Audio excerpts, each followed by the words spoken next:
Gloire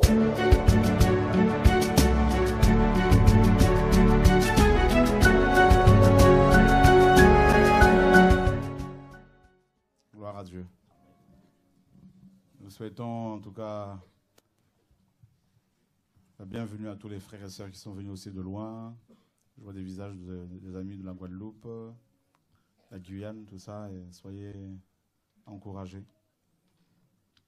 Voilà. Le Seigneur nous a dit qu'il faut sonner le chauffard, la trompette.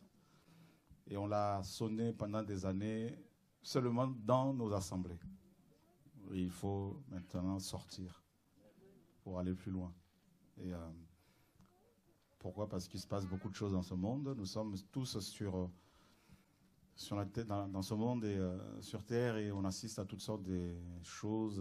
Et l'Église doit aussi montrer sa position. Voilà.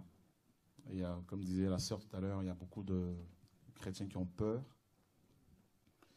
Quand j'étais à Londres il y a quelques jours, et j'ai vu dans les journaux que cet homme, vous savez, il y a eu la disparition de cet enfant, de cette petite fille, là, Maëlys. Quand j'ai appris que l'homme qui avait été arrêté, a fini par avouer, 6 mois après. Waouh! Comment peut-on kidnapper une petite fille comme ça? Certainement la violer. Elle a certainement violé. Et ensuite la tuer et faire disparaître son corps. Et dormir tranquillement. Vous voyez? Et, imaginez la souffrance de cette dame, de cette femme qui a porté cet enfant pendant 9 mois. Et de cet homme qui a vu sa fille grandir jusqu'à l'âge de 12 ans, et puis un meurtrier, quelqu'un qui débarque de nulle part, qui l'enlève. Voilà. Donc c'est des choses, il y a des chrétiens religieux qui vont vous dire oui, c'est écrit, ça doit arriver. Oui, mais quand ça vous arrive à vous, vous allez dire oui, c'est écrit, ça doit... oui, c'est écrit, d'accord, mais que faisons-nous? Il faut prier pour cette famille, prier pour ces gens, et quand on a la possibilité de dénoncer ces choses, on le fait. Et on est resté trop longtemps au chaud entre nous, entre chrétiens, et on se bagarre les uns avec les autres pour des titres, pour des postes. Les chrétiens sont plus focalisés sur leurs propres problèmes. Ils vont seulement dans les réunions pour avoir des pasteurs à qui ils exposent leurs problèmes. C'est quand même terrible. Beaucoup de chrétiens ne veulent plus de la persécution. Quand ils sont un tout petit peu persécutés, ah non, mais il faut que je trouve un pasteur. Donc du coup, ils sont trop focalisés sur eux-mêmes et au lieu de se tourner vers les autres. Toujours, tu sais, je vais là-bas, je vais voir le frère, je vais exposer un peu ma situation. Ouais, mais va voir des SDF. Les frères sont passés, ils nous en ont parlé. Quand est-ce que tu te dis, bon, avec l'argent que j'ai, je vais acheter un peu de pain, faire des sandwichs, sortir, aller voir des gens dehors? C'est toujours, Seigneur, mais j'ai un problème, je vais aller voir le frère, il va prier pour moi. Ouais. Vous êtes convertis depuis combien de temps? 10 ans? 15 ans? Et vous êtes encore à ce niveau-là? Là, il faut passer à autre chose. Et heureusement qu'il y en a qui le comprennent. Amen. Voilà. Quand ils nous voient, ils nous saluent simplement et puis ils passent à autre chose. Voilà. Quand tu sais, il y a un démon qui m'a attaqué. C'est écrit que tu seras attaqué. C'est normal. C'est aussi écrit qu'il faut aller voir les autres. Et donc, on va prendre on avait prévu de prendre un grand camion. Et un camion qui est ouvert, on pourra mettre un piano au-dessus, on pourra mettre des instruments et louer le Seigneur, louer Dieu et prêcher la parole sur cette place-là. Avec des grosses enceintes. Donc, avec des frères et sœurs qui chantent tous. Et quelqu'un m'a proposé de prendre un deuxième camion, donc on va voir. Et sachant que la location d'un tel camion coûte 5 000 €. Bah oui, c'est quand même pas donné. C'est pas donné. Hein. C'est un grand camion. Hein. Voilà. Vous savez, quand tu as des concerts comme ça, là, ils louent ces camions et puis voilà. Et puis tu montes dessus et puis tu prêches. Voilà. Ça va se passer ce jour-là. On va mettre le paquet parce que voilà, il faut que les nations entendent. Parce que comme il y a beaucoup de nations en France, eh ben, on va en profiter. Hein. Il y aura plusieurs intervenants. Et, voilà, les gens seront choisis par le Seigneur pour intervenir. Et en créole, on va traduire. En lingala, on va traduire. Comme dans Acte 2, quand l'Église est née. En libanais, en arabe, tout ça, en kabylie, tout ça, il y aura, voilà. Chacun aura au moins 2 minutes pour parler et puis on va traduire. En français, on va traduire. En anglais, on va prendre un breton qui va parler. Et puis en corse. C'est tout ça. Là. Donc ça va être une belle plateforme là, pour s'exprimer. On attend en tout cas entre 3 000 à 10 000 personnes. Ah oui, ça va bouger. Il y aura, alors les chrétiens religieux vont vous dire, vous voyez, ils portent des insignes des nations, du monde, ils sont devenus charnels. Un frère est venu me voir lors d'un séminaire quelque part. Il me dit, voilà, moi je ne prends plus le transport, c'est Babylone, tout ça. Moi je n'utilise plus tout ce qui est carte bleue, c'est Babylone. Je lui ai dit, écoute, les vêtements que tu portes là, c'est aussi Babylone. Il me dit, oui, tu as raison. Je lui dis, alors il faut marcher nu.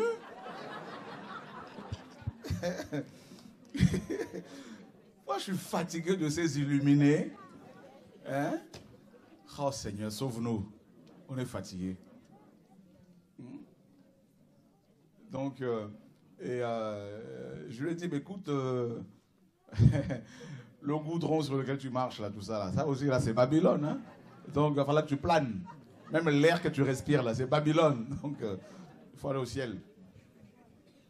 Il me regarde comme ça, je dis, oui. Vous déformez la parole, vous prenez des choses qui vous arrangent et vous voulez faire dire aux gens ce que Dieu, vous faites dire au Seigneur ce qu'il n'a pas dit. Oui, donc ce jour-là, et si vous voulez prendre le drapeau qui représente votre pays, il n'y a pas de problème. Donc, voilà. Il y aura le drapeau de la France parce qu'on va prier pour la France. Il y aura le drapeau des nations. Voilà, parce qu'on a un message qui doit être véhiculé. Vous voyez? Et ne vous inquiétez pas, nous ne sommes pas dans un parti politique. Nous ne sommes pas gérés par un politicien. Nous n'allons jamais recommander à quelqu'un un politicien. Parce que la politique politicienne, c'est de la manipulation, c'est de l'escroquerie, c'est promettre des choses aux gens qu'on ne doit jamais réaliser. Voilà. Nous sommes citoyens du ciel. Amen. Notre cité est céleste. Mais avant d'aller au ciel, nous voulons d'abord partager le message. C'est ça notre mission. Voilà. Nous voulons dire ce que Dieu nous a dit. Les 2 commandements que le Seigneur nous a laissés. Vous vous rappelez, non? Tu aimeras le Seigneur ton Dieu de tout ton cœur, de toute ton âme, de toute ta pensée, de toute ta force également, n'est-ce pas? Et ton prochain comme toi-même et mon prochain. Vous savez, cet homme a posé la question au Seigneur. Ce docteur qui a posé la question au Seigneur. Seigneur, qu'est-ce qu'il faut faire pour avoir la vie éternelle? Il connaissait la parole, mais il voulait piéger le Seigneur. Vous voyez? On peut le prendre? Gloire à Dieu.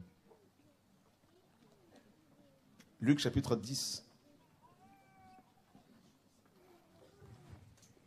On va de plus en plus se mobiliser pour cette grande journée, comme les mobilisations qu'on a pu avoir pour les conférences, pour des veillées, tout ça. Luc chapitre 10, à partir du verset 25. Alors voici un docteur de la loi s'étant levé pour l'éprouver, lui dit, « Maître, que dois-je faire pour avoir la vie éternelle ?» Et il lui dit, « Qu'est-il écrit dans la loi? Qui lis-tu » Il lui répondit, « Tu aimeras le Seigneur ton Dieu de tout ton cœur et de toute ton âme et de toute ta force et de toute ta pensée, et ton prochain comme toi-même. » Jésus lui dit, « Tu as bien répondu, fais cela et tu vivras. » Mais lui, voulant se justifier, dit à Jésus, « Et qui est mon prochain? Ça, c'est le nom de notre nouveau site qui va être en ligne bientôt. Qui est mon prochain.com. Nous, chrétiens, nous les humains, nous avons tendance à penser que notre prochain, c'est seulement celui qui nous ressemble physiquement. C'est pour cela que nous avons de plus en plus des églises ethniques, les Antillais avec les Antillais, les Noirs avec les Noirs, les Blancs avec les Blancs, les Arabes avec les Arabes. Vous voyez, et Jésus n'est pas dans tout ça, là. Il n'est pas dans toutes ces considérations-là. Qui est mon prochain alors? Et le Seigneur, vous savez, cet homme qui connaissait la parole de Dieu, cet homme était juif. Et sachez qu'à l'époque, il y avait une animosité entre les Juifs et les Samaritains. Et vous vous rappelez un jour, le Seigneur devait passer par la Samarie, et les Samaritains ne lui ont pas permis. Vous vous rappelez? Et deux apôtres, Jacques et Jean, vont dire au Seigneur, veux-tu que nous commandions au feu de descendre du ciel et de tous les consumer? Le Seigneur était quand même, waouh. Il leur dit, mais le Fils de l'homme. Il dit, vous ne savez pas de quel esprit vous êtes animés. Le racisme. Oui, le racisme, tout ça, le tribalisme. Il dit, vous ne savez pas de quel esprit vous êtes animés. Donc, ils suivaient le Seigneur physiquement. Ils avaient écouté son message, mais ils étaient animés d'un autre esprit. Or, il y a seulement deux esprits. L'esprit de vérité et l'esprit de l'erreur ou d'égarement. Donc, le diable. Comment quelqu'un qui suit le Seigneur peut être dirigé par le diable? Il y en a plein de chrétiens comme ça. Et il dit, le Fils de l'homme n'est pas venu pour perdre les âmes, mais pour les sauver. Alors, cet homme qui était juif, mais qui était certainement en conflit, qui certainement n'aimait pas les Samaritains, comme beaucoup d'ailleurs de Juifs à l'époque. Pourquoi? Parce qu'en 722 avant Jésus-Christ, nous sommes au 8e siècle, le roi d'Assyrie, le roi Salmanasar V, prend son armée. Il se dirigeait vers Israël. À l'époque, c'était le royaume du Nord, dont la capitale était la Samarie. Et le royaume du Sud, Juda, dont la capitale était Jérusalem. Donc il arrive là-bas en 722. Il va prendre en otage tout un pays. Il va prendre près de 90% de la population israélite pour les déporter en Assyrie, en Égypte, et il les dépose dans d'autres pays qu'il contrôlait. Et il va prendre des Assyriens, il va prendre des Syriens, il va prendre des Égyptiens, des étrangers, et il va les amener en Israël. Et des animaux sauvages commençaient à attaquer ces nouveaux arrivés, donc, ainsi que les Juifs qui étaient restés, les Israélites. Et il va prendre quelques Lévites qu'il avait transportés, qui étaient à Jérusalem, qui étaient en Israël, il va les ramener en Israël pour qu'ils enseignent à ce peuple, ce nouveau peuple, comment craindre Yahweh. Mais ce peuple qui était resté, ce 10% là, pas grand monde, hein, avec les nouveaux arrivants, tout ça, ils se sont mélangés et ça a donné des métis, ça a donné des Samaritains. Et les Juifs, c'est-à-dire les habitants de Jérusalem, de Juda, qui eux ne s'étaient pas mélangés avec d'autres peuples, bien qu'étant déportés à Babylone plus tard, se disaient, ben, les Samaritains là, les autres là, les 10 tribus là, eh ben, ils ne sont pas les vrais Juifs comme nous. Donc il y a eu une animosité depuis ce jour-là avec les Juifs de Jérusalem. Et les Samaritains étaient considérés comme des mélangés, rejetés, comme une sale race. Et voilà comment cet homme, justement, qui était juif, qui était docteur de la loi, pose la question au Seigneur, mais qu'est-ce qu'il faut faire pour avoir la vie éternelle? Le Seigneur lui dit, ben, tu dois aimer ton prochain comme toi-même, mais avant de l'aimer, il faut d'abord que tu aimes Dieu, ton Dieu, de tout ton cœur, de toute ta force, de toute ta pensée, et ton prochain comme toi-même. Alors lui se dit, mais certainement, moi, j'aime mon prochain comme toi-même. J'aime mon Dieu comme la loi le dit. Le Seigneur lui dit, ton prochain n'est pas force. Oui, ton prochain, c'est aussi un juif comme toi. Mais c'est aussi un samaritain, c'est aussi un noir, un blanc, un arabe, un métis, un indien, un chinois, un pauvre, un riche, un grand, un petit. Il dit, mais oui, mais j'ai fait toutes ces choses-là depuis mon enfance. Mais qui est mon prochain? Parce que j'aime mon prochain, j'aime mes frères et sœurs de sang. Le Seigneur lui dit, ben, je vais t'enseigner sur qui est ton prochain. Et justement, il y avait un homme, il le dit plus loin. Jésus reprit la parole et dit, un homme descendait de Jérusalem à Jéricho. Il tomba entre les mains des brigands et le dépouillèrent, le chargèrent de plusieurs coups et s'en allèrent, le laissant à demi-mort. Un prêtre, donc un juif, descendant d'Aaron, le grand prêtre, qui passait, par hasard, qui descendait par le même chemin, ayant vu cet homme, et passa outre. Voilà quelqu'un, un prêtre, quelqu'un qui était un interprète de la loi, qui était censé enseigner le peuple, qui devait connaître, qui savait, qui connaissait les deux lois les plus importantes. Aime ton Dieu de tout ton cœur et ton prochain comme toi-même. Il le connaissait et qui n'a pas ce jour-là su, n'est-ce pas, l'appliquer, cette loi-là, par rapport à son prochain, aimer son prochain. Il a regardé cet homme, ah, ce n'est pas un juif, c'est un samaritain, ah, ben, c'est pas mon problème, je passe outre. C'est terrible. Dieu nous met à l'épreuve. Voilà quelqu'un dont le crâne était rempli de connaissances. Voilà quelqu'un qui parlait couramment l'hébreu. Voilà quelqu'un qui savait où se trouve, n'est-ce pas, où se trouve Matthieu, juste un exemple, Genèse, qui savait où se trouvaient les livres de la Bible, qui certainement avait tout dans sa tête. Mais quand Dieu l'a mis face à une situation donnée, où il devrait, n'est-ce pas, manifester de l'amour, ben, il n'a pas su le faire. Il passe à côté. Et le Seigneur continue, il dit, de même aussi un lévite, quelqu'un qui était rattaché au temple. Donc il connaissait la parole de Dieu. Un lévite arriva à cet endroit, il le vit et passa outre. Ce n'est pas qu'ils ne ont pas, ce n'est pas qu'il ne l'a pas vu, il l'a vu. Cet homme baigné dans son sang, mais il passa outre. Et c'est la même chose que nous faisons depuis des années. La même chose que des chrétiens font depuis des années. Ils sont focalisés sur leurs problèmes personnels. Ah, mais le médecin a trouvé que j'ai une maladie incurable. Oui, mais tu fais quoi? Tu fais quoi pour les autres? Oui, on connaît ta situation, mais après, et alors?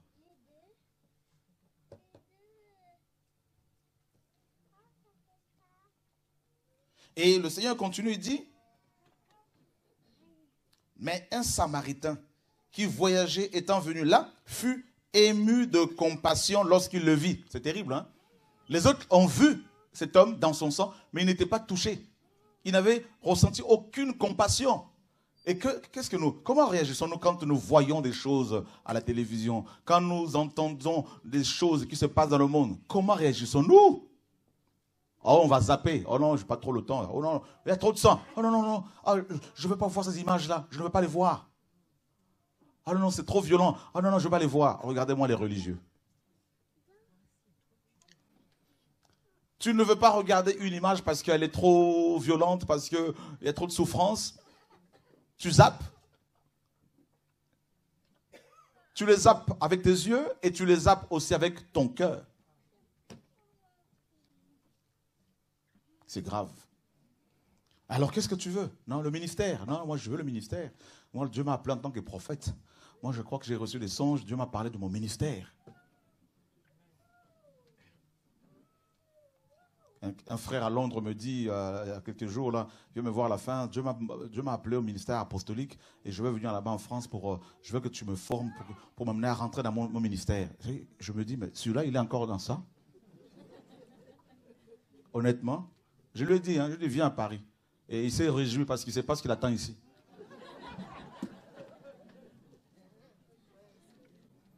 Je lui ai dit, assis-toi là, prends un tableau. Le premier ministère là. Tu dois aimer ton Dieu de tout ton cœur, de toute ta force, hein, de toute ton âme. Deuxième ministère, tu vas aider ton prochain. Quand est-ce que tu as acheté un sandwich pour le donner à un pauvre? Quand est-ce que tu as pleuré parce qu'une fille de 12 ans s'est fait violer? Quand est-ce que tu as jeûné pour... Vous voulez le micro? Voilà beaucoup de... C'est ce qu'ils veulent. Micro, ils veulent diriger les églises. Ah non, moi, on me bloque, on me touffe. Seigneur Jésus-Christ. Alléluia. Vous êtes là? Un Samaritain, c'est-à-dire quelqu'un qui n'avait pas le droit d'entrer dans le temple de Jérusalem parce qu'il était Samaritain.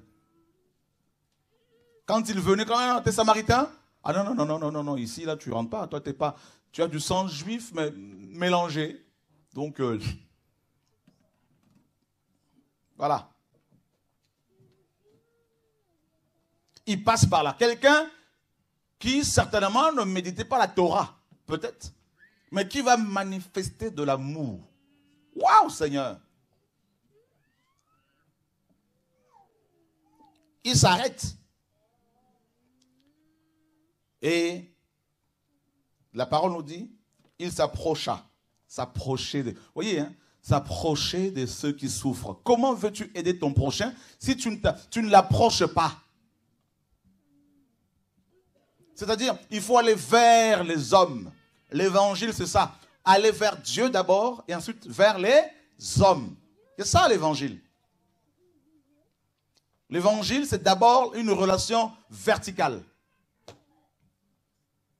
Voilà. Et ensuite une relation horizontale. C'est ça l'évangile. C'est tout. Deux choses. Les deux commandements, c'est ça. Tu montes et tu vas vers les autres. S'approcher des gens.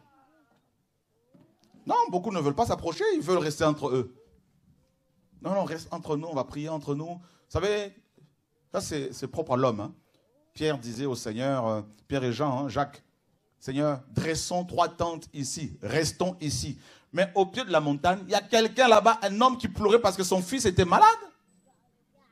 Mais eux, ils voulaient rester sur la montagne. Tu montes, mais il faut descendre.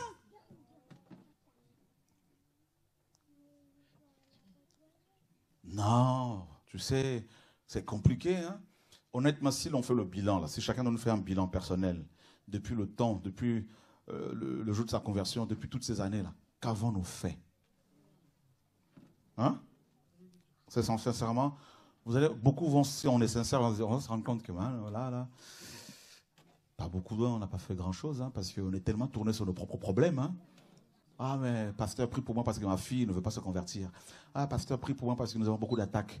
Ah, pasteur, prie pour moi parce que... Et on se rend compte, en fait, on est tellement religieux. Déjà, nos voisins, on a du mal à parler avec. Et ceux qui sont dans la rue, quand on les croise, non, pas trop le temps. Et les autorités là, qui tuent les gens, hein, des dictateurs, et encore moins le temps d'aller... Non, leur envoyer même serait-ce qu'un courrier pour dire... Monsieur, avec tout le respect que je vous dois, voilà ce que Dieu me dit, voilà ce que la parole de Dieu dit. Il ne faut pas tuer. On n'a pas trop le temps pour ça. On dit non, non, ça c'est pour les autres, ça. Vous vous rendez compte? C'est grave. Faisons le bilan. Il y en a qui ont fait combien d'années dans les exercices? Diacre, ancien. Tous les dimanches, depuis les années, tu prenais ta Bible sous les aisselles pour aller où? Tu vas où? Je veux à l'église. Pendant 4 heures de temps, le pasteur il prêche, la chorale chante bien, tout ça avec soutane, tout ce que tu veux. Tu finis le culte, tu rentres chez toi. Tu vas où? Je rentre à la maison. Et en route, tu rencontres des gens qui sont blessés. Ah non, je n'ai pas le temps, je passe outre. Tu rencontres quelqu'un qui demande de l'argent. Est-ce que tu as le temps de baisser au moins ta vitre pour parler avec la personne au moins? Non, il n'y a pas trop le temps. Mais non, écartez-vous là, passe outre. Est-ce que tu peux consacrer de temps à autre, ne serait-ce qu'1 heure pour aller voir les gens qui sont dehors? Ah non, pas trop le temps. Hein. Ah non, pas trop le temps. Et ensuite, quand on rentre chez soi, on va manger, on va dormir. Et les images qui frappent un peu là, qui disent « Ah non, il faut les zapper. » Non. Oh Seigneur. Et à la fin, on va se retrouver devant Dieu pour lui dire quoi? Seigneur, non, j'étais fidèle. Hein? Il va dire fidèle par rapport à quoi? Par rapport à ma parole ou par rapport à ton église locale? Non, par rapport à l'église. J'étais tout le temps à l'église, moi. Toutes les réunions, j'ai été présent. Je fêtais même l'anniversaire du pasteur. Je donnais ma dîme. Vous savez, comme ce publicain-là, ce prêtre-là, dans le temple. Oh Dieu, je ne suis pas comme le reste des hommes, même pas comme ce publicain-là qui est à côté, qui est à côté de moi. Je donne ma dîme, je jeûne 2 fois par semaine. Et tu jeûnes pourquoi là? Tu as jeûné pourquoi? Tu as fait 40 jours une fois, 2 fois 40 jours. Tu as fait 21 jours de Daniel comme on voulait enseigner, n'est-ce pas? Tu as fait 3 jours de jeûne comme jeûne d'Esther, là, 3 jours à sec. Tout ça. Mais c'était pourquoi en fait? Oui, Dieu, je jeûnais 3 jours une fois parce que je voulais avoir un travail. Et la fois où tu as jeûné 40 jours, c'était pourquoi? Non, parce que je voulais avoir un mari ou une femme. Et la fois où tu as fait 21 jours, c'était pourquoi? Non, mais parce que je priais comme ça pour trouver une maison. Et la fois où tu as fait 2 jours de jeûne à sec, non, c'était pour être guéri. En fait, tu es tourné sur toi-même. Tu es égoïste. Non, Seigneur. Ah bah si. Je vous ai dit d'aller vers l'homme, vers les hommes. Moi, Dieu, je suis descendu du ciel pour venir vous voir. Je vous ai donné un exemple à suivre. Mais qu'est-ce que vous avez fait, Seigneur? On se retrouvait entre nous, mais comme il y avait beaucoup de chantres, alors on se battait pour savoir qui peut chanter, qui chante le mieux. Il y avait beaucoup de prédicateurs, et on choisissait lequel qui prêchait le mieux. Donc nous, on était là juste... Et l'idolâtrie. Ah bah oui, on était idolâtres, oui, parce qu'on aimait tellement le frère, tellement la sœur, que bah, s'il n'était pas là, on ne pouvait pas écouter les autres. Voilà. Oh. Ben à ta place, en bas. La foi sans les œuvres est morte. C'est écrit ou pas? Qui s'aperçoit qu'il n'a pas fait grand-chose?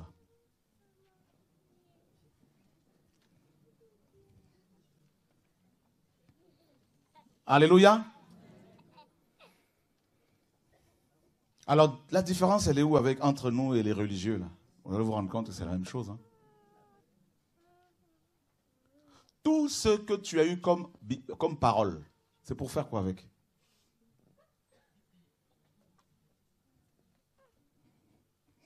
Vous allez à l'école pour vous former en tant que médecin. Une fois que vous avez votre diplôme, vous faites quoi? Vous restez à l'école à vie? Tu vas où? Je vais à l'école. Mais tu as ton diplôme déjà? Oui, mais je vais quand même à l'école. J'aime bien écouter mon professeur là. Mais il t'a déjà montré comment opérer, non? Oui, mais on veut quand même continuer ça. Il parle bien. Mais oui, mais et les gens qui souffrent d'appendicite que tu croises dans la rue? Non, j'ai pas trop le temps. Mais tu as les outils pour les opérer. Oh, non, mais oui, on verra. Hein, mais bon, ça, c'est pas mon don. Hein. Oh, mais tu es médecin. Oui. Tu vas à l'école pour être sage-femme. Tu apprends comment faire accoucher les gens. Tu as tous les outils. Tu as eu ton diplôme, tout ça. Là. Oui, mais tu croises des femmes qui sont en train d'accoucher. Oui, mais j'ai pas trop le temps. Moi, la femme qui nous a formés, là, je veux tout le temps l'écouter. C'est notre maman. C'est ma mère spirituelle. Et ça fait combien d'années que tu fréquentes cette école? Oh, ça fait 15 ans, 30 ans. Je suis même nommé diacre, diaconesse. Donc tu peux faire accoucher une femme. Oui, je sais. Mais bon, papa a dit qu'il ne faut pas bouger, il faut qu'on reste là. Voilà les églises. Donc du coup, il y a un embouteillage. Les nouveaux qui arrivent trouvent des anciens qui sont depuis des années, qui ont déjà leur diplôme, qui peuvent opérer, mais ils peuvent pas, ils veulent pas sortir pour laisser la place aux nouveaux. Non, non, ils veulent pas. Ça, les places sont nominatives. Ici, là, il faut passer par nous d'abord. Et si le bâtiment est trop petit, on va casser pour agrandir, pour faire une méga church. Voyez? Donc, et puis ça fait 30 ans qu'on écoute le même pasteur. Il parle bien, non? Honnêtement, on est au chaud, tout se passe bien. C'est la vraie église. Vous savez, on est heureux, là. On est bien entre nous, là. Ça, on se réchauffe. Seigneur Jésus-Christ. C'est pour ça que quand Jésus-Christ est venu, alléluia, ma soeur en bleu, ne dors pas. Que Dieu soit béni. Quand quelqu'un dort, là, je sens quelque chose. Merci, que Dieu te garde. Vous veillez les uns pour les autres. Veillez les uns pour les autres. On veille les uns sur les autres et on veille les uns pour les autres. Voilà. Seigneur, sauve-nous. Il y a beaucoup de choses quand même qu'on n'a pas compris. Hein. Honnêtement. Moi, je suis fatigué de cette religiosité-là.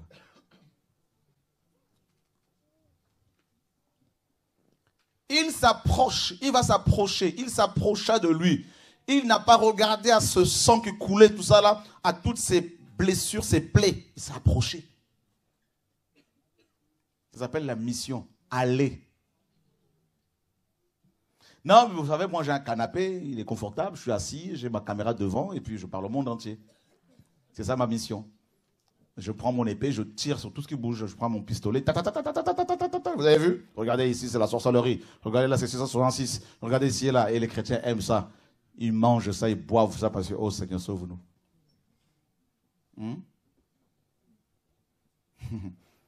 Ils aiment tout ce qui est mystique.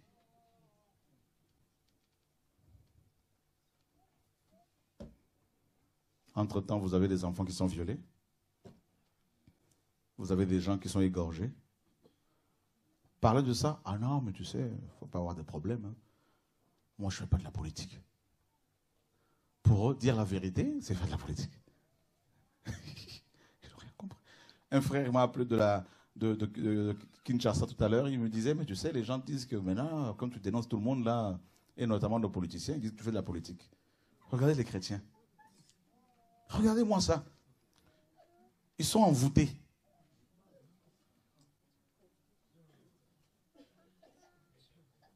Vous voulez que je parle? Je n'ai pas le choix. Alléluia. Il s'approcha pour faire quoi? Qu'est-ce qu'il a fait? Il va bander ses plaies et verser de l'huile et du vin. Vous savez, l'huile et le vin, là, ça coûtait cher à l'époque. Hein? Ah bah oui. Hein? Parce qu'il pour avoir l'huile en question, ce n'est pas l'huile machin, l'huile de tournesol, hein? L'huile d'olive. Bah oui, ça coûtait cher à l'époque. Vous vous rendez compte? Donc il a pris son huile, il a pris son vin. Pour avoir l'huile, il faut faire quoi? L'huile d'olive. Il faut presser les olives. On est d'accord, hein? Donc c'est beaucoup de travail. Hein? Ah bah oui, tu souffres pour avoir cette huile-là. Et pour avoir le vin, qu'est-ce qu'il faut faire? Il faut? Bah ouais. Pareil. Et il prend ces deux choses-là, il les verse sur lui. Quelqu'un qui n'allait pas dans les bâtiments d'église, mais il avait de l'huile. L'image de quoi? Du Saint-Esprit. Il y a des gens qui ont l'esprit là, qui ne sont pas dans nos assemblées, là, qui ne sont pas dans nos bâtiments là, mais qui sont avec Dieu dehors. Un jour, Jacques et Jean ont croisé quelqu'un qui chassait les démons au nom de Yeshua. Ils lui ont dit, mais viens un peu, viens un peu. Toi, tu es l'école de dénomination là. Qui t'a formé? Qui est ton père spirituel? Parce qu'on entend ça dans les églises, hein. Et tout le monde prêche, on ne sait même pas qui sont leurs pères spirituels. Regardez-moi ces voyous des pasteurs là. Ces sorciers.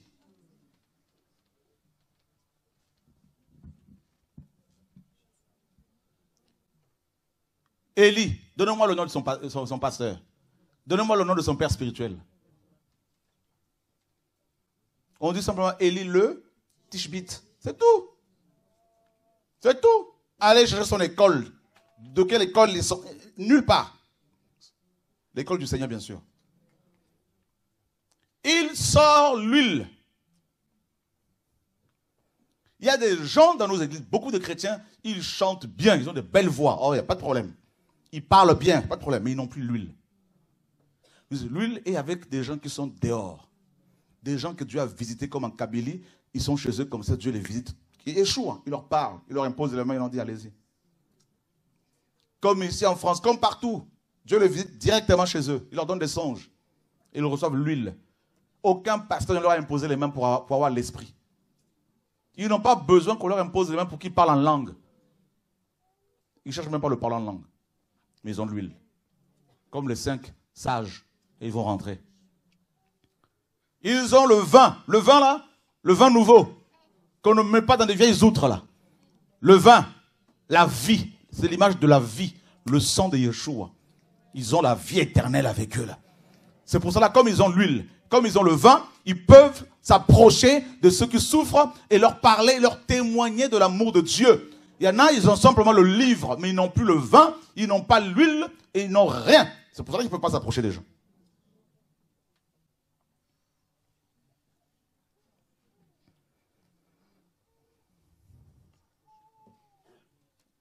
Dieu s'est approché de nous.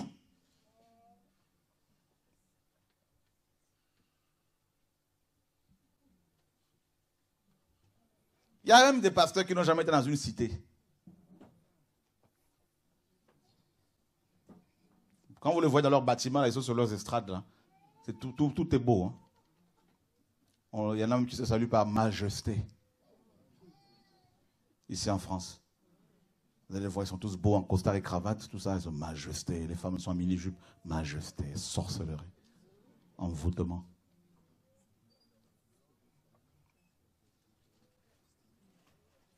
Le 21, là, quand on va monter sur le camion, là, on va parler. Je vous dis, comme d'habitude, on va crier encore plus fort. Il sort l'huile, il sort le vin, il soigne la personne, il soigne la personne. Alléluia. Vous voulez que je parle de la part du Seigneur? Regardez bien. Il va bander ses plaies. Il a pris ses propres bandes, ses propres vêtements là, il va couvrir. Vous voyez, il va bander, il va aider cette personne. Oh Seigneur Yeshua. D'abord l'huile, ensuite le vin, et ensuite, il a pris de bout de tissu, là, tout ça, là, il commençait à bander ses plaies, à le soigner. Qui lui a appris à soigner les malades? Hein? Le Seigneur. Alléluia.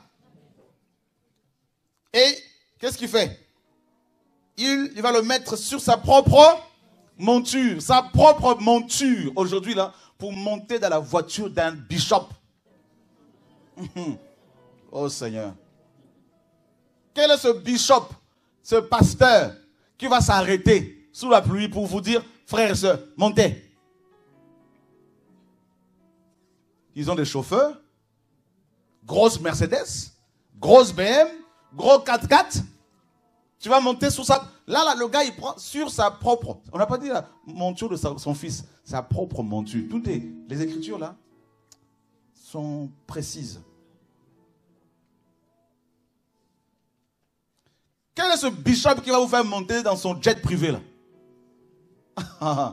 Vous allez voir un clochard dans un 4x4 d'un pasteur ici à Paris?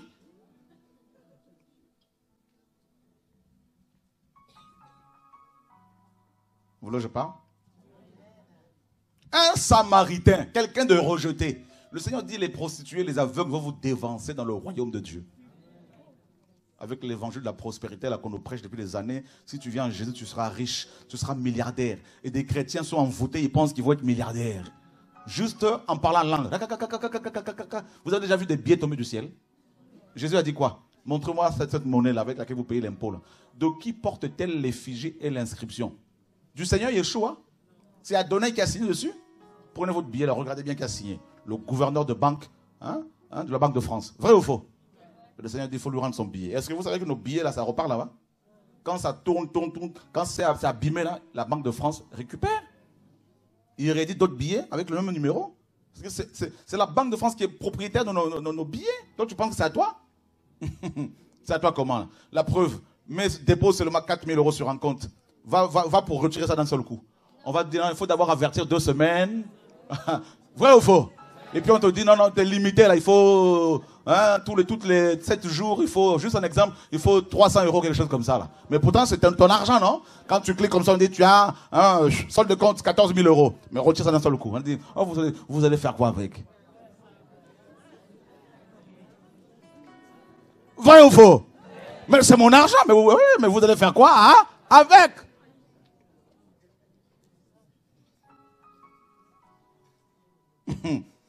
Dieu nous parle. On ne comprend pas.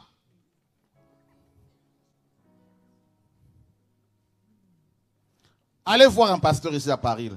Allez voir aux Antilles. La dernière fois, j'étais en Guadeloupe. Il y a un pasteur qui est arrivé là-bas, là, un grand bishop, un papa qui est assez âgé, mais qui ne comprend toujours pas qu'il est proche de la mort. Il doit plutôt se sanctifier. Il est invité par un autre gourou là-bas, sorcier, magicien, voyou qui a fait de la prison en Guadeloupe. Et qui est sorti quelques mois après, l'église lui a offert un 4x4. Oh, chrétien des Antilles.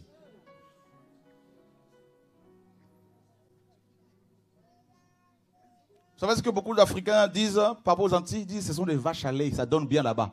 Il faut aller s'installer là-bas. Je vous dis. Seigneur, sauve-nous. Vous voulez que je parle? Moi, je dis tout. sa propre monture. C'est écrit. Il dit, monte. Attends. Cet homme, avec son sang qui coulait là, il a dû salir la monture de cet homme. Mais il n'a pas tenu compte de tout ça là. À cause de la compassion.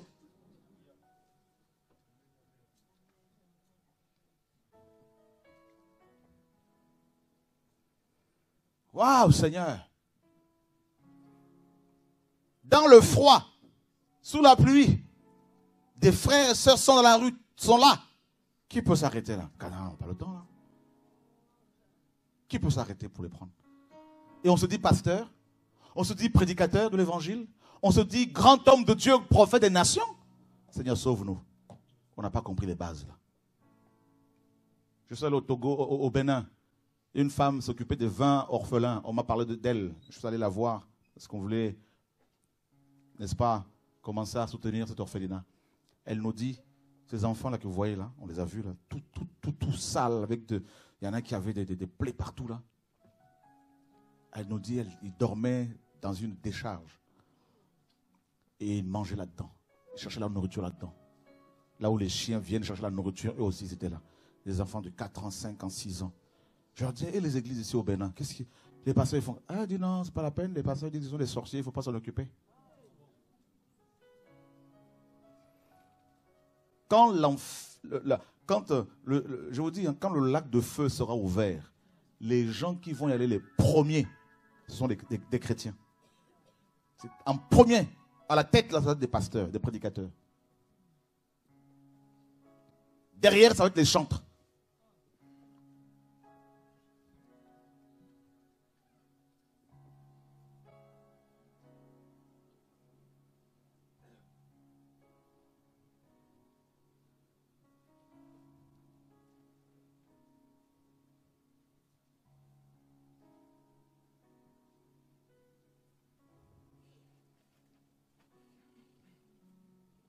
Il le conduisit.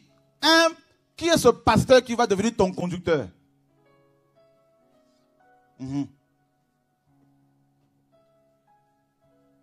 Seigneur, sauve-nous, délivre-nous. Il le conduisit dans une auberge. Vous vous rendez compte là? Ce sont des leçons d'humilité que Dieu nous donne ici.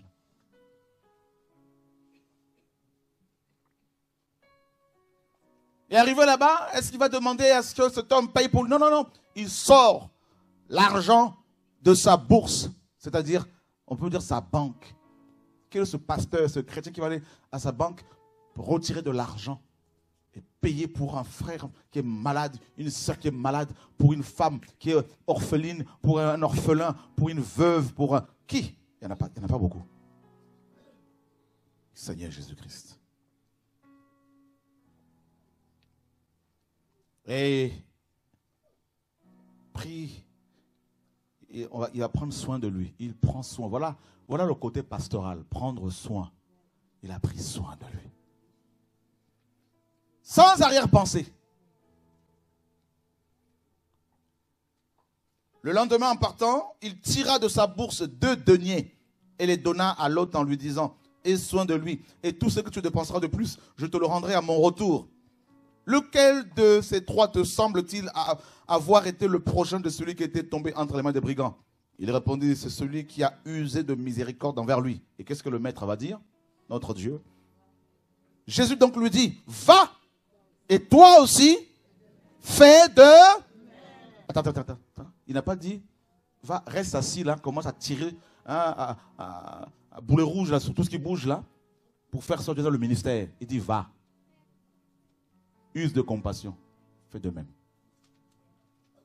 C'est-à-dire, faire quoi? S'approcher des malades, s'approcher des orphelins, s'approcher des veuves, s'approcher des gens qui sont dans le froid, s'approcher des gens qui sont exécutés, des gens qui sont tués par leur président, par leurs autorités, par leur mère, par leur père, s'approcher de ces femmes qui sont excisées, s'approcher de ces gens qui pleurent, qui souffrent. Voilà le rôle de l'église. S'approcher des hommes.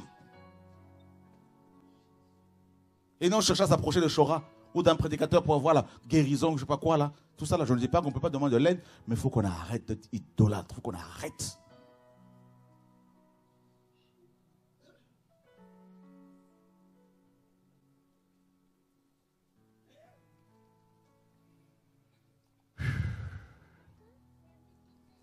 Il n'a pas dit enfermez-vous. Oui, l'on peut se rassembler de temps à autre, mais après, il faut bouger. Il dit, fais la même chose. Fais la même chose. Voilà l'enseignement de Yeshua. Est-ce que Jésus a dit que si tu ne payes pas ta dîme, tu n'iras pas au ciel? Il n'a pas dit ça. Jésus t'a dit qu'il faut fêter l'anniversaire de ton pasteur? Il n'a pas dit ça. Jésus a dit qu'il faut avoir peur? Non, il n'a pas dit ça. Il a dit, vous serez amenés devant les tribunaux à cause de mon nom. Vous serez amenés devant le Sanhédrin à cause de mon nom. Vous serez haïs à cause de mon nom.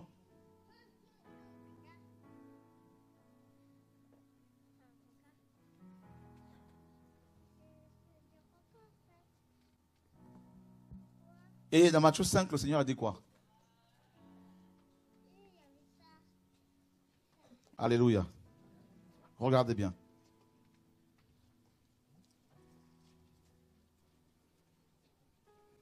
Au verset 13, le Seigneur dit, vous êtes le sel de l'église.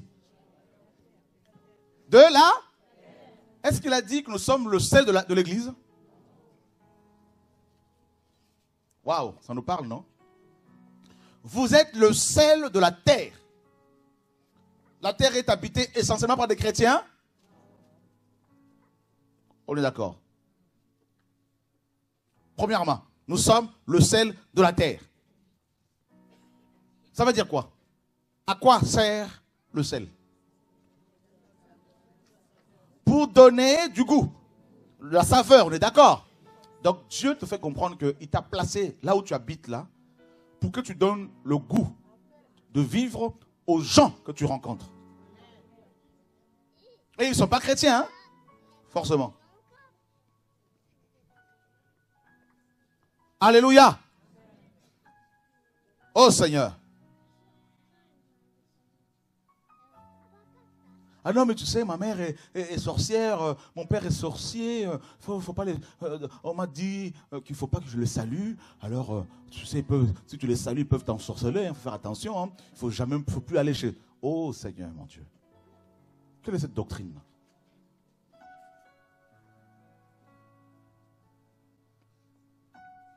Alléluia. Regardez bien. Mais si le cerf perd quoi? Dans la version qui va sortir là, on a traduit ça littéralement. Perd sa force et sa saveur. C'est les deux en même temps. Sa force et sa saveur. Parce que nous sommes le sel, la force ici, c'est l'image de la puissance de Dieu. La puissance de Dieu qui apporte la transformation, qui amène les gens vers Dieu. Quand on prêche, quand on prie, quand on leur témoigne l'amour de Dieu, cette puissance-là touche leur cœur, les convainc du péché. Eh bien, le Seigneur dit, vous qui êtes le sel de la terre, si vous perdez votre force et votre saveur. La saveur ici, c'est quoi? Les fruits de l'esprit. Il y a la puissance de Dieu et il y a les fruits de l'esprit de Dieu. Et qu'est-ce qu'il dit? Ben, si le sel perd ces choses-là, avec quoi? Ah! Avec quoi peut-on, n'est-ce pas, le saler? Avec quoi? Mais il n'y a plus rien là. Il n'y a plus rien. Parce que les fruits de l'esprit, c'est Dieu lui-même. Et si tu n'as plus ces fruits, donc Dieu, eh bien, qui peut te donner ces fruits-là? Personne. Alors il dit, le maître, regardez bien. Il dit, il ne sert plus qu'à être jeté. Littéralement, dans la nouvelle version. Mais, comme le sel a perdu sa force, ben, il va être jeté et foulé aux pieds. Donc le mot force revient 2 fois. Waouh!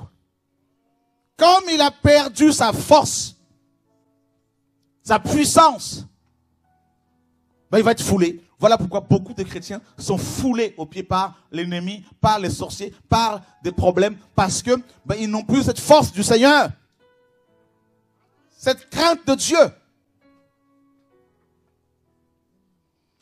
Le sel de la terre. En tant que sel, comment tu te comportes vis-à-vis des gens du monde? Comment tu te comportes vis-à-vis des inconvertis? Tes voisins, les gens que tu croises à l'école, les policiers, comment tu te comportes avec? Parfois, je monte dans les véhicules des soi-disant chrétiens, tu vois comment ils se comportent, je dis, oh là là, ils sont païens. Comment ils parlent aux gens, ils sont païens. Il n'y a pas de saveur. Ils mentent facilement. Il y a un problème là. Ils fraudent. Chrétiens? Non. Non. Vous voulez que je parle? Alléluia. Et le Seigneur continue, on finit là bientôt là. Il dit, vous êtes la lumière de l'église. Ah, le sel de la terre, donc la terre, là où habite tout le monde, les païens aussi, plus de païens que de chrétiens. Et vous êtes aussi la lumière du... Attends, le monde ici, vous savez, ça vient d'où là? Ça vient de ce mot-là, cosmos. Cosmos veut dire quoi? Un arrangement habile et harmonieux d'un ordre, d'un gouvernement également. Donc, nous sommes, nous chrétiens, la lumière des gouvernements de ce monde.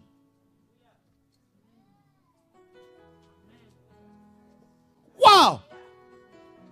On peut acclamer Jésus-Christ de Nazareth.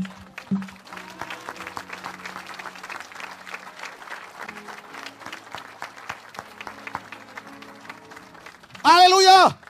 Je vais vous dire une chose. Parce que les églises ont perdu leur lumière, Satan propose une autre lumière aux hommes qui gouvernent le monde. La franc-maçonnerie, la rose-croix, les cancars, maïkari, magie noire, magie blanche, les traditions d'hommes, le pouvoir là.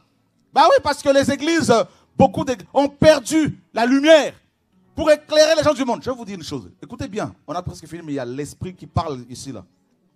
Qui me parle et je vais vous transmettre ça. Gloire à Dieu. Le roi Pharaon, roi d'Égypte, a eu deux visions. Il a vu des animaux, des vaches maigres et des vaches grasses. Les maigres mangeaient les grasses. Il a vu aussi des épis. Voyez, non? Alors, il se réveille, mais il n'avait pas d'interprétation. Et il lui fallait de la lumière. Alléluia! Acclame le Seigneur de gloire. Waouh! Alléluia! Oh Dieu! Oh Seigneur de gloire! Le maître est là. Le maître est là. Oh Seigneur!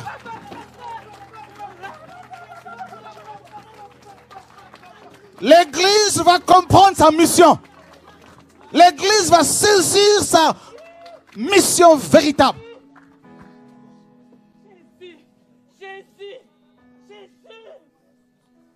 Le maître des maîtres porte élevez vos linteaux. Que le roi de gloire fasse son entrée. Mais qui est ce roi de gloire? La parole est révélée. Yeshua.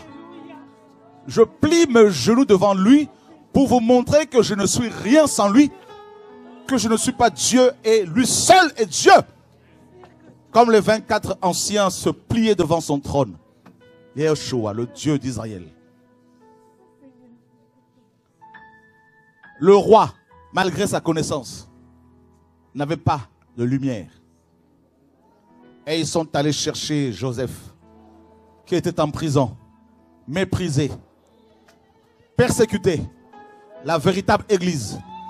Et Joseph se lève. Il va se laver avec l'eau de la parole. Il va se présenter devant le roi. Et il va lui donner l'interprétation Il y a des hommes de ce monde, des hommes politiques, qui ont des anges, des rêves, qui ont une vision, mais ils n'ont pas l'éclairage. Et c'est à nous, les chrétiens, qui avons la solution que Yeshua nous a donnée. C'est à nous de leur dire, ne marchez pas dans cette voie. C'est la voie de la mort. Qu'ils écoutent, qu'ils n'écoutent pas, mais nous avons la lumière. Nous sommes la lumière du monde. Jesus Christ, alléluia. Oh, il est là. Je vous dis, le maître des maîtres est présent. Avec sa suite royale. Mon maître est là. Yeshua. Jesus Christ. Il va faire tomber nos écailles. Tu vas sortir de ton trou religieux pour comprendre ta mission, Église. Jesus. Vous allez parler pour moi. Vous allez parler pour moi. Je vous ai donné l'autorité. Tu vas parler pour moi. Tu vas parler pour ce peuple, pour cette nation, pour des nations. Je t'ai donné l'autorité, mon fils. Tu vas parler encore, et encore, et encore, et encore. Pour moi.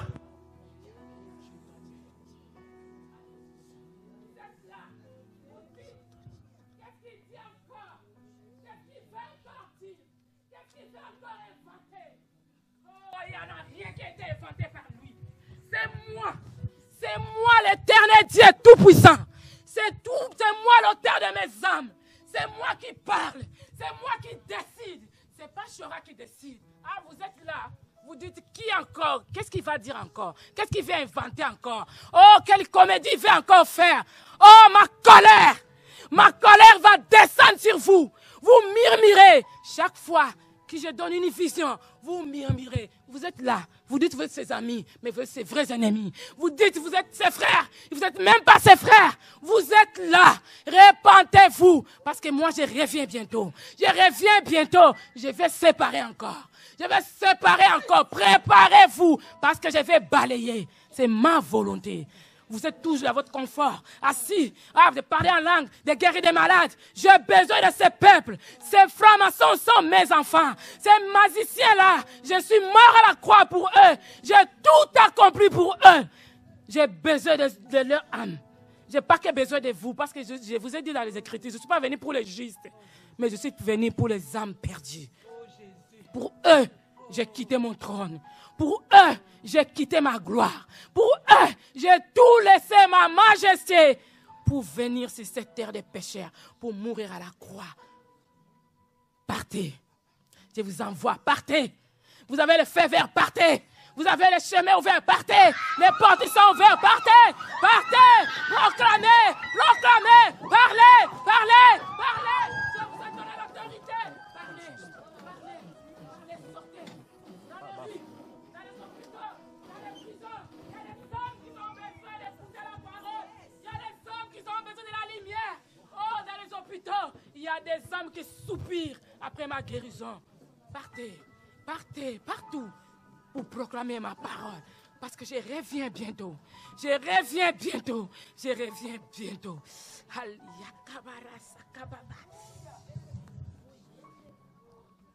Nous voulons acclamer le Seigneur, notre Dieu.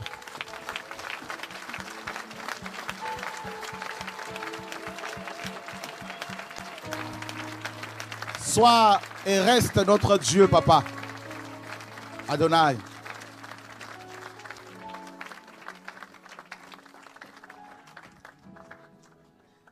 Voilà un roi, Pharaon, qui avait des magiciens autour de lui, qui avait des grands sorciers qui pouvaient faire des miracles mensongers, mais qui n'a pas pu interpréter ces deux songes. Voilà quelqu'un qui est en prison, méprisé, mais disciple de Yeshua, et qui avait la lumière parce qu'il était la lumière, mais pas une source de lumière. Car la source, c'est Yeshua, la lumière du monde. Et regardez, nous avons notre roi, Nebuchadnezzar, qui fait un songe. Dans Daniel 2, il a vu une grande statue. Quand il se réveille, il oublie. Il était troublé. Il va convoquer tous les magiciens, les astrologues, tout ça. Il leur dit, trouvez-moi mon songe, retrouvez mon songe et donnez-moi son explication, son interprétation. Les astrologues, les magiciens, les chaldéens, ils ont dit, roi, ce que tu demandes là, personne ne peut le faire, excepté les dieux, par le pluriel, dont la demeure n'est pas parmi les hommes. Mais Daniel apprend cela et il va recourir à la prière. Quelques jours après, le secret, nous dit la parole, le secret lui fut révélé. Il part voir le roi et lui dit, voilà ton songe. Voilà son interprétation. Le roi était par terre. Il a béni le Dieu des dieux. Vous vous rendez compte, frères et sœurs? Donc, les Écritures nous montrent par là, même avant qu'Yeshua ne vienne, que Dieu utilisait déjà ses enfants pour éclairer des monarques. Aussi grands étaient-ils, aussi grands et puissants étaient-ils. Mais quand lui-même est arrivé, le Dieu des dieux, le Dieu le plus beau, le seul qui mérite notre adoration, le seul qui mérite qu'on plie nos genoux devant lui, le seul.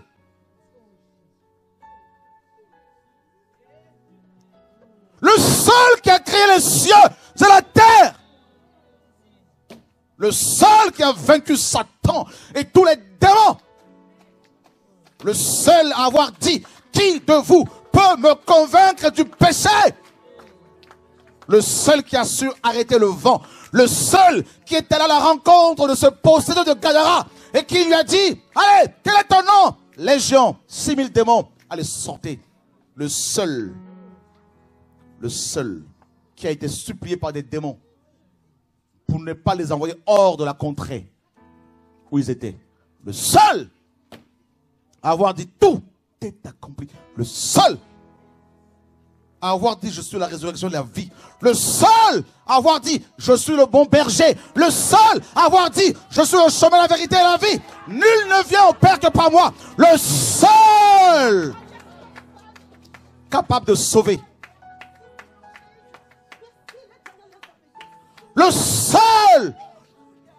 Le seul à avoir dit, tu es Pierre et sur ce roc, je bâtirai mon église. L'église que Yeshua a bâtie, aucun démon ne peut la renverser. Alors ne t'arrête pas sur les démons, arrête-toi sur lui, celui qui bâtit l'église, celui qui l'a bâti, celui qui l'a conduit. Et il a dit, vous êtes la lumière du monde, le monde, cosmos, c'est-à-dire tous les gouvernements de ce monde qui sont éclairés par la lumière luciférienne, la franc-maçonnerie pour la plupart. Et ces hommes et ces femmes pensent, pour certains, bien faire. Il y en a qui doivent tuer pour avoir du sang, pour asseoir leur pouvoir. Et ça tue, ça détruit, ça provoque des guerres. Mais le message de l'Église, c'est quoi? C'est de ne pas bâtir un royaume sur terre. C'est de dire à ces hommes et ces femmes, celui qui a mis en place toutes les institutions gouvernementales, la manière de gouverner pour faire du bien à son peuple, s'appelle Yeshua. Il revient bientôt pour établir le vrai gouvernement sur terre, le royaume millénaire, où il y aura la paix universelle.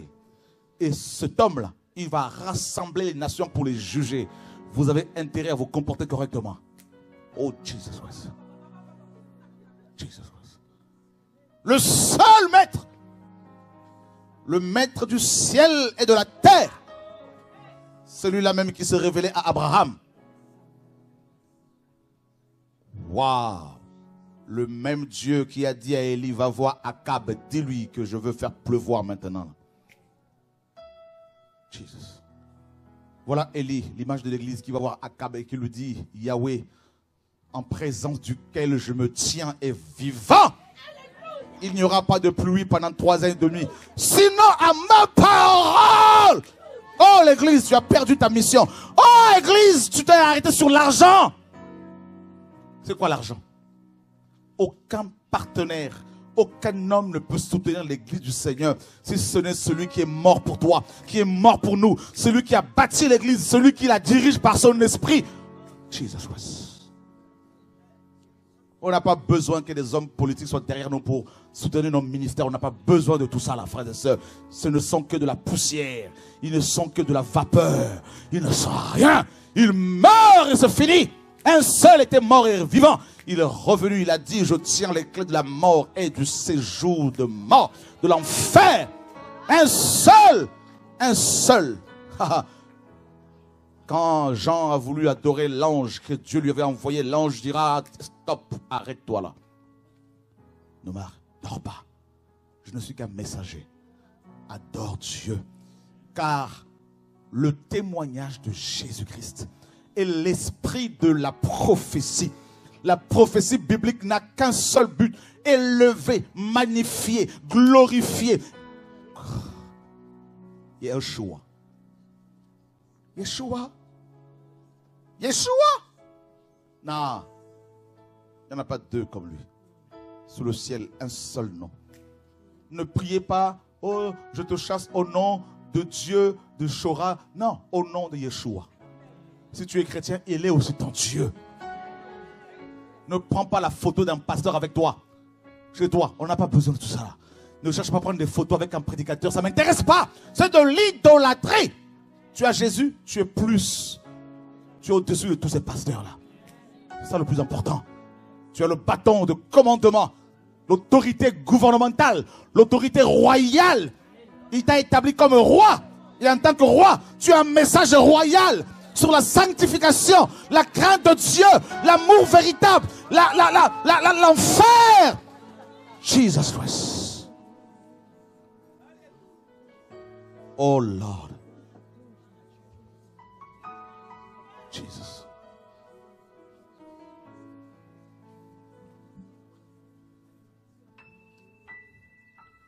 La lumière. Le Seigneur dit, une ville bâtie sur une montagne ne peut rester cachée. Mais il t'a fait comprendre que tu es bâti en tant qu'église sur la montagne de Sion qui est élevée. Tu ne peux pas te cacher. Même si tu veux fuir l'appel, tu n'as pas le choix. Tu ne peux pas te dire, Seigneur, je ne parlerai pas. Le maître est là. Adonai. Elohim. La visitation du Seigneur. Le temps de se lever. Le temps du réveil de l'église. Pour préparer le retour du Mashiach. Le temps de la sanctification. De la crainte de Dieu. De la sainteté. Le temps de la repentance. Le temps de la prédication de la croix. Qui est une folie pour ceux qui périssent. Mais pour nous qui sommes sauvés, elle est la puissance de Dieu.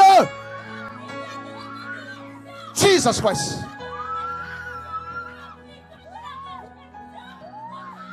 Le maître, celui qui t'a créé est présent. Celui qui t'a appelé, qui t'a établi sur la montagne de Sion. Nous ne sommes pas approchés de la montagne de Sinaï, mais de la montagne de Sion. Tu es bâti sur le roc. Tu es bâti là-haut. Tu n'es pas terrestre. Tu es d'abord spirituel. Tu es d'abord céleste. Ensuite, tu es sur terre pour manifester les caractéristiques du royaume céleste. C'est-à-dire la sanctification, la crainte de Dieu, l'amour de Dieu, le désintéressement. Tu n'es pas intéressé par l'argent de ce monde, mais tu es intéressé par la communion, par le nom de Yeshua, par ton frère, ta soeur, ton prochain. Parce que tu as un message. En tant que femme, tu es messagère. En tant qu'homme, tu es un messager. Tu es messager avec un message véritable. Et il dit que votre lumière brille pour tout le monde. Le verbe grec, c'est le verbe briller. Le diamant brille, non parce qu'il est la source de lumière, parce qu'il reflète la lumière du soleil. Le soleil, c'est Yahweh lui-même, Dieu lui-même, Yeshua. Et toi, tu es ce diamant, la pierre précieuse qu'il a utilisée pour bâtir son église. Tu es un diamant. Tu reflètes sa lumière. C'est pour cela qu'il te dit, tu dois briller pour les hommes de ce monde. Tu dois briller en sainteté. Tu dois briller en simplicité. Tu dois briller en amour. Tu dois briller dans la sanctification. Tu dois briller dans la véritable parole. Tu dois briller, femme. Tu dois briller. Tu dois briller. Femme. homme, humain, tu dois briller. Tu dois refléter la lumière du Maître. Jesus. Voilà pourquoi tu dois parler. Voilà pourquoi tu dois prier. Mon fils, toi que j'ai formé, toi que j'ai établi, toi que j'ai mis à part depuis le sein de ta mère, depuis l'éternité, toi qui m'aimes, toi qui me cherches, tu as un message que je te donné. Tu as l'évangile que j'ai mis dans ton cœur. Toi, jeune fille, toi, jeune homme, toi, homme, toi, père, toi, mère, toi. Tu as perdu du temps. Le temps pour toi est arrivé. Dieu te rattrape. Dieu te pardonne. Dieu te purifie. Dieu te sanctifie. Dieu efface ton passé. Maintenant, c'est une nouvelle histoire qui commence avec toi. Tu dois saisir cela. Tu dois saisir ta mission. Jesus. Oh Dieu de gloire. Oh Dieu d'Abraham. Oh Dieu d'Israël. Oh Dieu de gloire. Dieu d'Abraham. Dieu d'Isaac. Dieu de Jacob. Il est ton Dieu. Il est mon Dieu. Yeshua. Tu dois délivrer le message. C'est pour cela qu'il va de plus en plus préparer son armée. Tu fais partie de son armée. Dans cette armée, vous avez des commandos. Vous avez des guerriers. Vous avez des gens assis sur des chevaux. Nous sommes assis sur des chevaux. Alléluia. Hier, tu t'es battu pour les postes dans les églises. Aujourd'hui, Dieu te dit, ma fille, je te veux dans la rue. Je te veux dans les cités. Je te veux dans le train. Je te veux dehors. Jesus.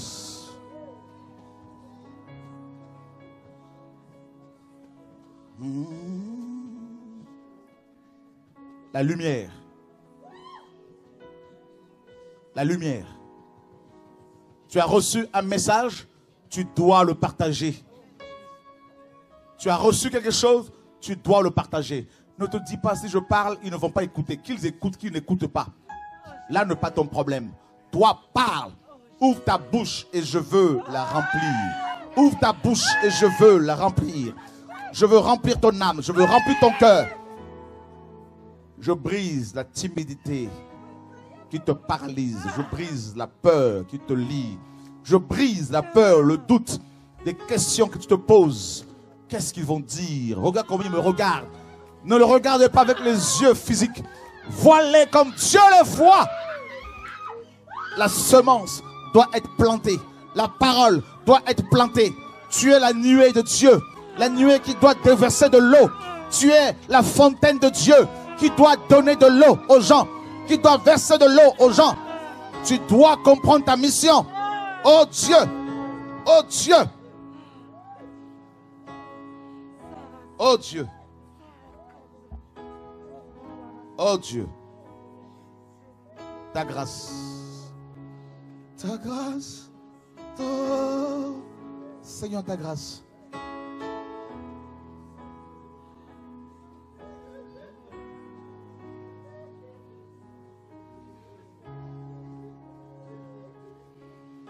Entends mon cœur qui bat.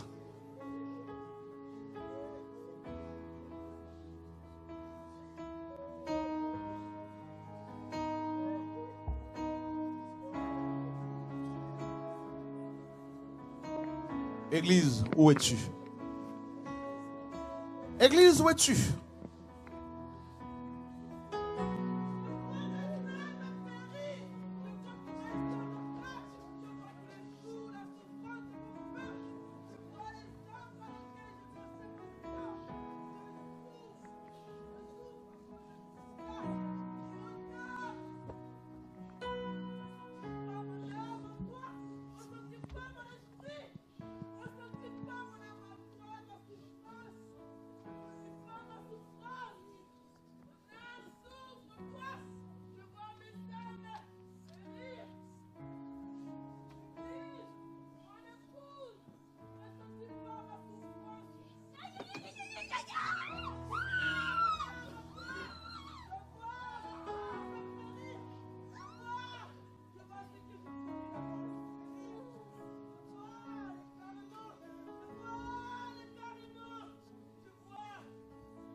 Il est l'heure. Il est l'heure Dieu rassemble dans les nations ses enfants. Dieu visite dans les songes son peuple. Il est l'heure que des marcheurs marchent.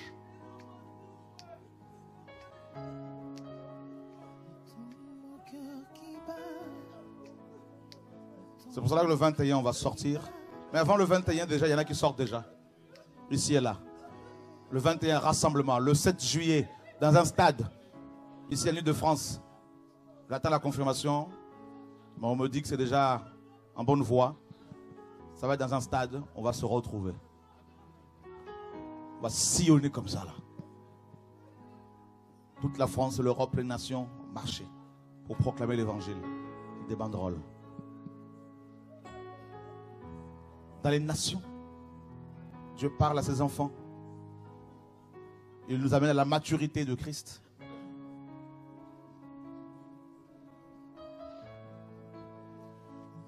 Un nouveau temps, un nouveau message, mais qui n'est pas nouveau. Oh Père,